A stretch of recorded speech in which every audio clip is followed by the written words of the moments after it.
C'est bon maintenant? Ouais, nickel. Je regretterai pas le voyage. Vos gueules, je commence. Mes chers compatriotes, français de souche, françaises de souche, n'est-ce pas?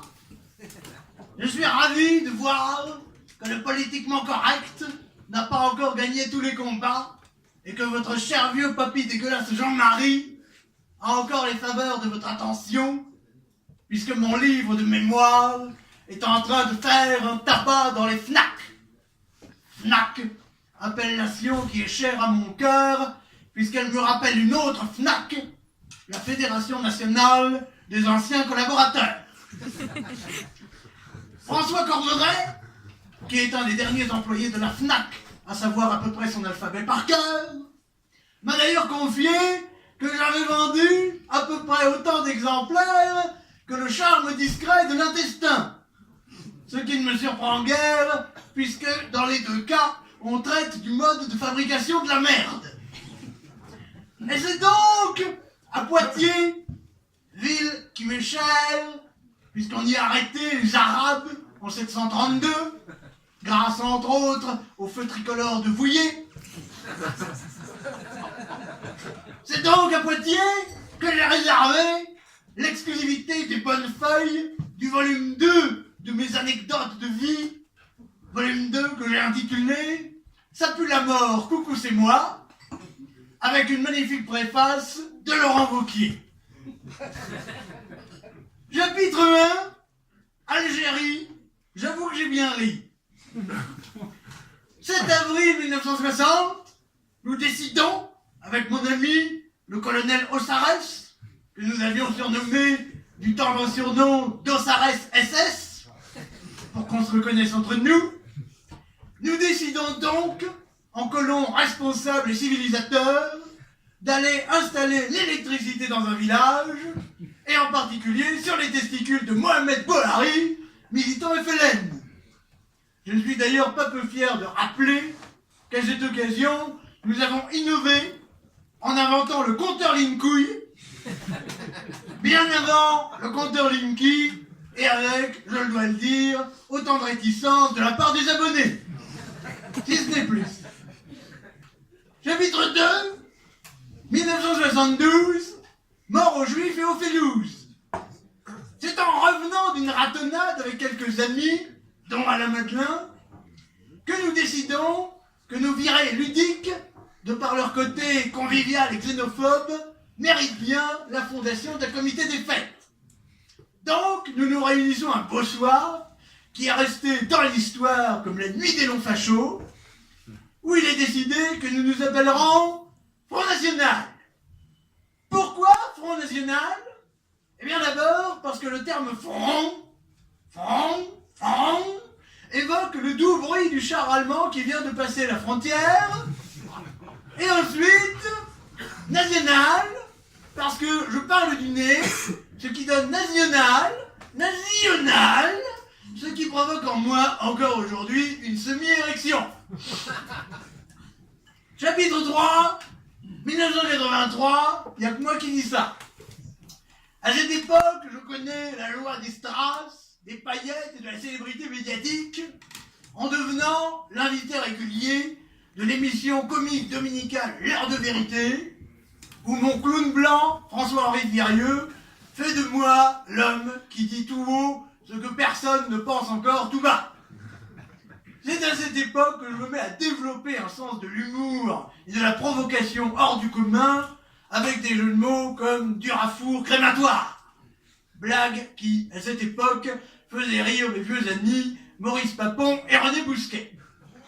Et encore, je dois vous dire que je me suis légèrement auto-censuré. J'en avais des meilleurs, comme Zyklon-B Arnès, ou Mirador debout. À cette époque-là, n'est-ce pas, on savait rire. Là. Chapitre 4, nom d'un pétard, ma femme à poil dans un canard. Quelle ne fut pas ma surprise, un jour de 1987, en ouvrant mon Playboy habituel, la seule revue cochonne à laquelle je sois abonné en alternance avec le Figaro Magazine, de découvrir mon ex-femme Pierrette à demi nue en costume de soubrette, n'est-ce pas? Ce qui était un véritable scandale. Non pas qu'elle soit à poil, mais qu'elle ose se faire passer pour une employée de maison. C'était extrêmement humiliant. En réaction, n'est-ce pas, je me suis désabonné pour m'abonner à 30 millions d'amis où posait régulièrement déjà Brigitte Bardot.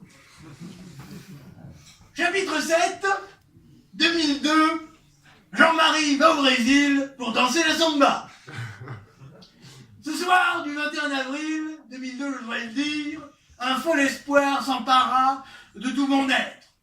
Ainsi, ce combat d'une vie verra-t-il enfin l'émergence de la dictature autoritaire que tout épicier de province appelle de ses voeux? Sous le coup de l'émotion, j'ai filé à Castorama acheter 500 tonnes de barbelés, j'ai fait enregistrer Maréchal nous voilà par Michel Sardou, et j'ai nommé par avance Alain Delon à la culture.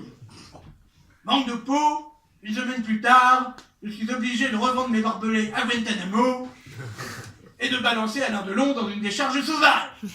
Le site est d'ailleurs depuis devenu déclaré Céveso. Chapitre 10 est le plus important, n'est-ce pas? L'usurpatrice.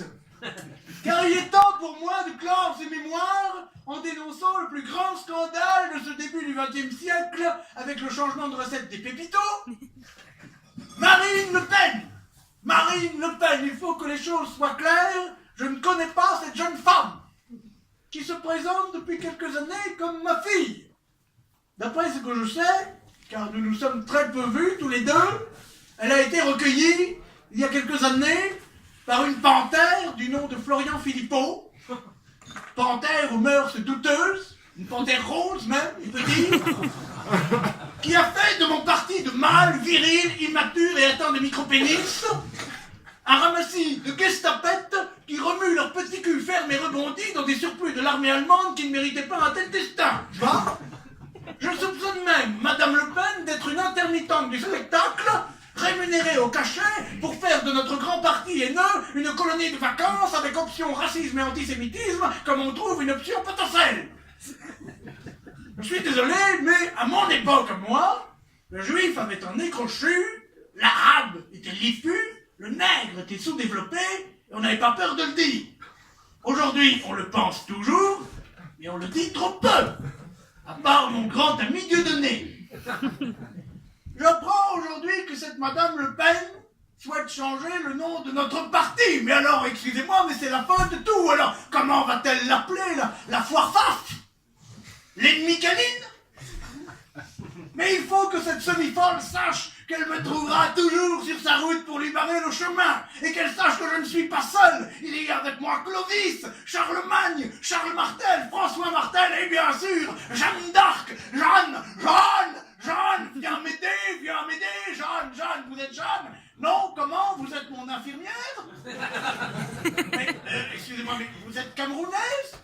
Non, oui, on rentre à l'EHPAD de Pierre Laval, oui, bien sûr.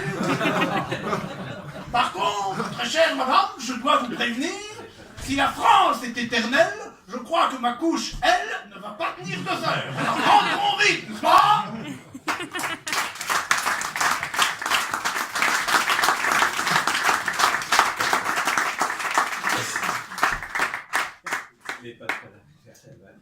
Réforme de la SNCF. Disparition des petites lignes. Fin du statut des cheminots. Y a-t-il moyen pour une prise de conscience? Peut-être. Moi, je pensais que des adieux sur un quai, ce serait mieux. Mais je ne sais pas pourquoi, je crois que tu ne vas pas partir. Car je vois pas arriver le train. Non, je vois pas arriver le train. Ils ont quand même pas fermé la ligne sans nous prévenir. Angoulême, Saint-Paul-les-Dax, c'est tout de même un sacré axe. Vous noterez quand même la richesse de la rime. Merci. Si on n'a plus le TER, on va mourir. Mais je vois pas arriver le train. Non, je vois pas arriver le train. Y a même plus un chef de gare pour avertir. J'ai cherché un cheminot, mais j'ai trouvé qu'un robot. Et je comprends pas trop bien ce qu'il veut me dire. Non, j'ai pas l'application. Non, je veux pas un bus Macron. Et je veux pas descendre à Lyon même par Blablacar. On m'a dit de prendre ça bien. Sur Inter, on dit ce matin qu'un train qui part plus, au moins il sera pas en retard. Mais je vois pas arriver le train. Non, je vois pas arriver le train. Je crois que je vais regretter mon train toute ma vie.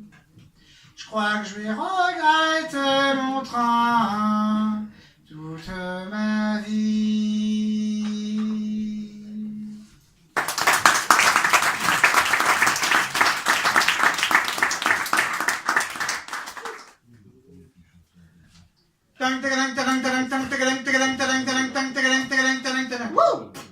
Flash spécial. Bonjour à tous, bienvenue sur BMM TV, Bourg-moi-le-Mou TV. Il est 18h54. Les événements tragiques de cette fin de semaine à Trèbes et à Carcassonne n'ont pas que des aspects négatifs, puisqu'ils vont nous permettre de nous livrer pendant exactement 28 heures à un de ces exercices de remplissage télévisuel dont nous avons le secret, et qui nous ont valu le prix Dominica 2017 au Festival de la dépression nerveuse de Loudun. Oh, raciste. Non, informé. Nous n'allons pas rappeler les faits, puisque si nous rappelions les faits, nous ferions de l'information, et cela n'est pas dans notre éthique. Mais je vais me tourner directement vers notre spécialiste police-justice de BMM TV, donc notre spécialiste police-justice de BMM TV, Carole Rififi, et vous posez, Carole, d'abord, juste une question, mais alors, de quelles informations disposons-nous ? Eh bien, Bruce, d'après les informations que j'ai pu obtenir de la dame Pipi du ministère de l'Intérieur, il semblerait qu'un homme, ou une femme, en tout cas pas un labrador, car ça, les policiers sont formels, s'il s'était agi d'un labrador, il n'aurait pas pu tenir une arme, d'une part, et il n'aurait pas pu commettre ces exactions, ces crimes, puisque un labrador, ça je le sais de source sûre, ne peut pas conduire une voiture, même une Renault, et pourtant. Et de plus, il n'aurait pas pu entrer dans le Super U, les seuls chiens qui y sont tolérés y étant les caniches abricots. Ces crimes ont donc été commis par un être humain que les premiers experts arrivés sur place ont qualifié de, je cite, gros méchant. C'est le terme employé par les experts. Oui, on parle ici de gros méchants, ou encore de vilains, de salopards, de crevures, de lit de l'humanité, et on aurait même pu parler de fils de pute si nous étions encore avant l'affaire Weinstein. Alors, une question, Carole, cet individu était-il connu des services de police ? Non, on ne peut pas dire ça. Il n'était pas connu des services de police, puisque les seuls individus véritablement connus des services de police, selon un récent sondage, sont Cyril Hanouna, Rihanna, Arthur, et surtout Jean-Marie Le Pen.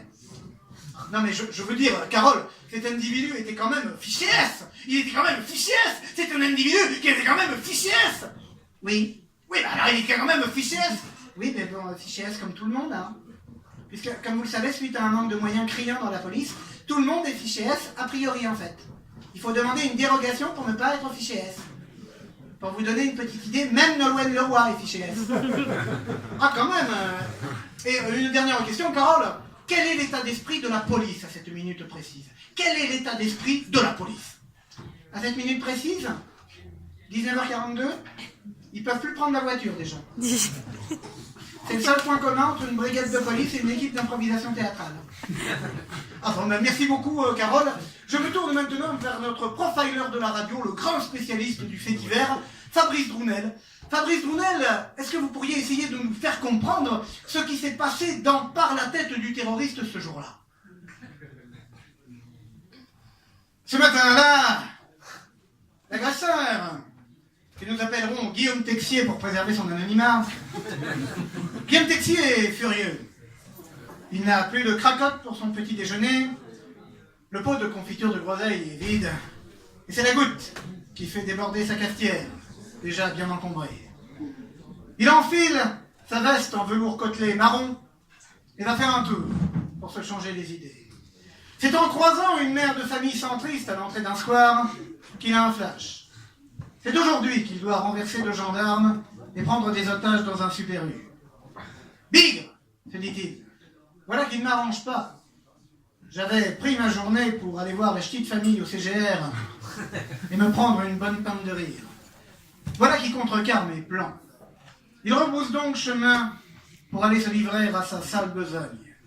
Ironie du sort, dans sa poche, après sa mort, les policiers ont retrouvé une liste de courses, allumettes, lait d'amande, PQ.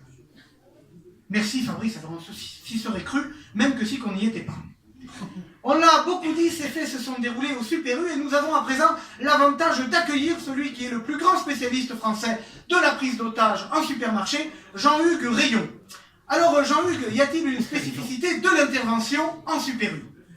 Alors oui, tout à fait, oui, bon, donc ça fait maintenant 45 ans que je gère des interventions en zone commerciale.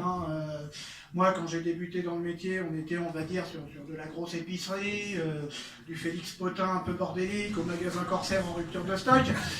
C'était un peu le Far West, ça sentait un peu le renfermé, mais c'était l'aventure. Là, maintenant, de nos jours, on est plus sur de la plus grosse surface, bradée à prix d'or par des élus peu regardants. Et on a des magasins immenses avec ses spécificités. Carrefour, c'est pas Auchan, et Leclerc, c'est un Casino. Alors là, on était sur du Super U, descendant direct du Nico. Donc, on est vraiment sur de l'alimentaire décomplexé. Alors, je vous montre sur le plan. Là, où une fromagerie de Leclerc, c'est 3 meules de gruyère à Castois. Là, on a une surface fromage, un Super U, équivalente à 2 fois la surface des caves de Roquefort, vous voyez ?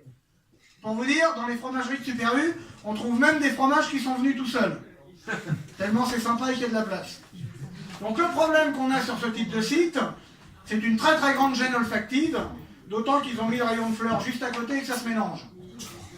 Donc pour parler clair, ça pue et ça gêne les gars pour intervenir. C'est bien simple, si un des types avait pas fait diversion en criant aux terroristes « Eh oh, regarde, 3 pavés d'affinois pour le prix d'un », on y sera encore. Merci beaucoup pour ce débat. Mais ça aurait pu être pire. Comment ça aurait pu être pire? À Lidl, c'est tout le magasin qui pue le fromage. Merci beaucoup Jean-Hugues pour cette analyse, mais nous sommes obligés de vous interrompre pour laisser la parole au ministre des Chocottes, Jean-Hugues Lefoy, qui fait maintenant une déclaration officielle en direct. Françaises, Français, mes chers compatriotes, bouh, bouh, a vu? Ah le loup! Avec le loup! Ah le loup! Ouh! À peur derrière le buisson! Ouh, ouh, ouh, le loup! Va te cacher! Va te cacher! Ouh! Ouh! Comment faire? Ah le loup! Oh! Crie avec moi! État d'urgence! État d'urgence! État d'urgence!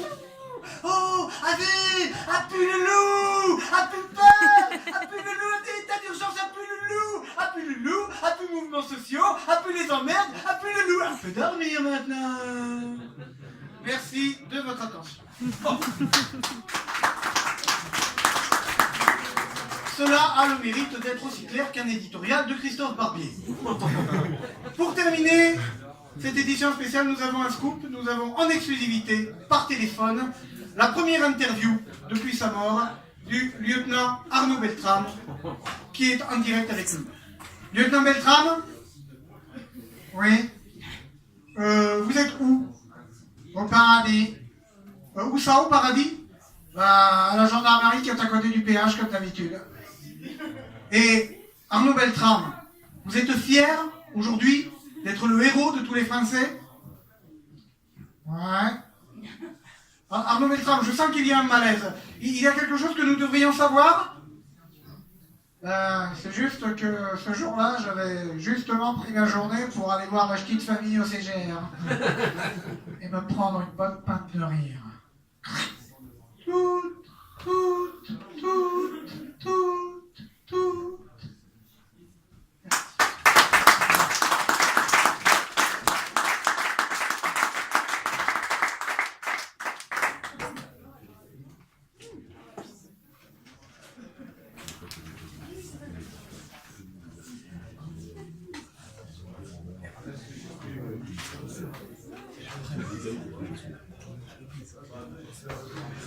Et nous passons directement au quiz parce que j'ai oublié de parler de la chanson. Ouais.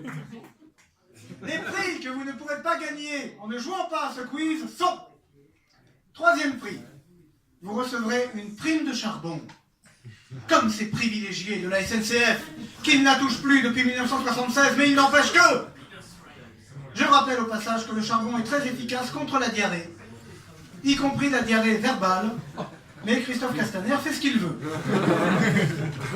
Deuxième prix, vous avez le droit de voyager dans le train gratuitement, où vous voulez, quand vous voulez, avec votre famille, comme ces enfoirés de cheminots, ce qui vous permettra d'aller d'Aix à Béziers, de Nancy à Mulhouse, d'Auxerre à Mont-Saunier.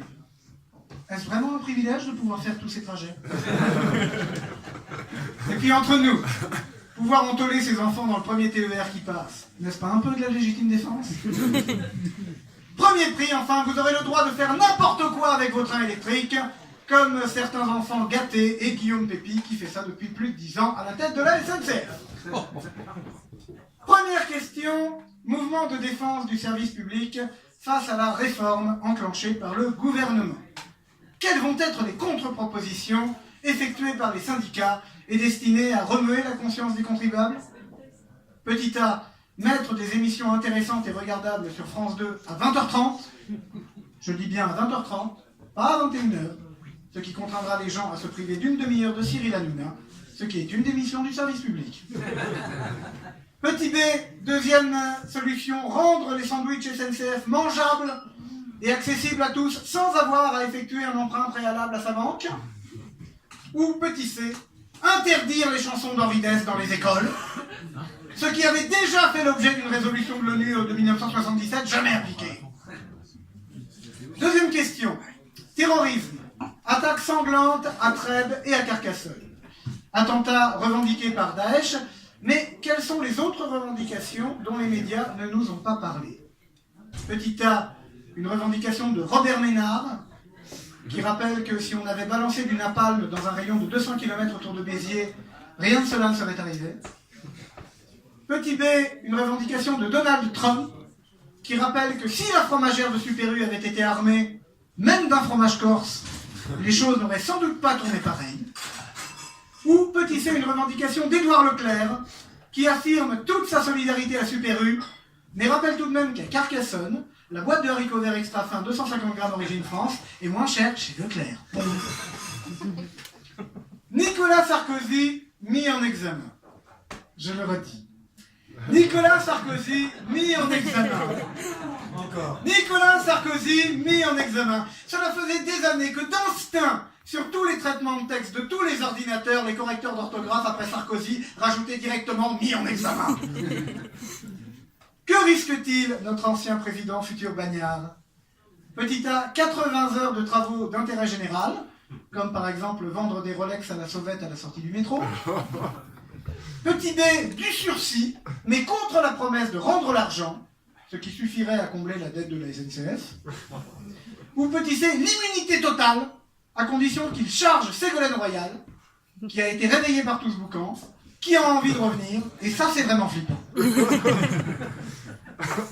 Nicolas Hulot, scandalisé, a raison, par la disparition en masse des petits oiseaux de nos contrées. Quelle mesure forte, courageuse, implacable, le Brice Lalonde du XXIe siècle va-t-il mettre en place sans tarder pour arrêter le carnage? Petit A, rendre les boules de graisse pour oiseaux déductibles des impôts. Petit B, interdire les chats. Ou petit C, demander aux services civiques et aux chômeurs en fin de droit de porter des costumes de mésanges, de monter sur des branches et de faire cuit-cuit. Régine envisage déjà de porter plainte pour plagiat. Poutine, réélu pour 6 ans. Le Russe est heureux et épanoui. Quelle mesure festive le Kremlin va-t-il adopter pour fêter ça? Petit A, les homosexuels auront dorénavant 1 minute devant eux avant le lâchage des Doberman. Petit B, les Tchétchènes pourront voir la lumière 1 jour par an, après examen du dossier. Ou petit C, Poutine va dire à Trump de lâcher l'intérim et il va directement annexer les États-Unis. J'aurais bien voulu voir la tête de John Wayne. Cinéma français. Quelles vont être les résolutions phares de l'après-Weinstein? Petit A, Claude Lelouch va demander son consentement à son ego avant de tourner des films. J'ai bien peur que ça ne change rien. Petit B, Catherine Deneuve affirme qu'elle va arrêter d'user de sa liberté d'importuner les spectateurs en prenant sa retraite. Ou petit C, Samina Seri va directement être transférée au pôle antiterroriste du parquet de Paris. Cinéma américain. Quelles vont être les résolutions phares de l'après-Weinstein? Petit A, Woody Allen va arrêter d'épouser systématiquement ses filles adoptives. À partir de maintenant, il y aura appel d'offres. Petit B, Kevin Spacey va être remplacé numériquement dans tous ses films, soit par rien, soit par Matt Damon, ce qui revient à peu près au même. Ou petit C, pour éviter tout risque de mauvaise interprétation d'une réplique inappropriée, le cinéma va redevenir muet. Changement de nom au Front National. Quels sont les projets les plus probables? Petit A, ACM, attention chien méchant. Petit B, TCM, taboule connard de migrant. Ou petit C, le Titanic. La droite et l'extrême droite triomphent en Italie. Quels films rendront hommage à ce glorieux parcours? Petit A, Nous sommes tant haïs. Petit B, Rome, ville fermée. Ou petit C, simplement les damnés. Et enfin, que va devenir Nicolas Sarkozy? Petit A, il va remplacer Mimi Mati dans Joséphin, Ange avec des gardiens. Petit B, il va participer à la première télé-réalité tournée depuis une prison. Je suis une célébrité, sortez-moi de là. Ou petit C, pour se faire oublier, il va devenir maire de Poitiers. Oh merde! Il va falloir soutenir Aurélien Tricot, fait chier!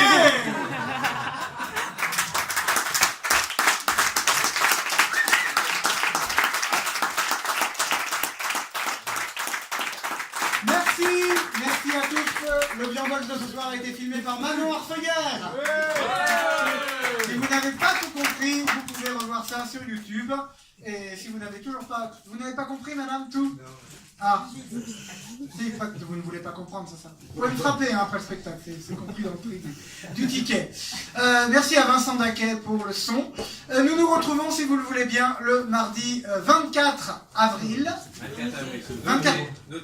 24 avril pour le prochain Viandox. Et je vous rappelle également que les Flamands Roses qui savent jouer du violon vous donnent rendez-vous, ce sera je crois le jeudi 17 avril, nouvelle équipe d'improvisation qui joue au Zinc, un jeudi par mois. C'est très très drôle, j'y suis souvent, mais c'est drôle quand même. Je vous souhaite une bonne fin de soirée et merci de votre attention. Ciao.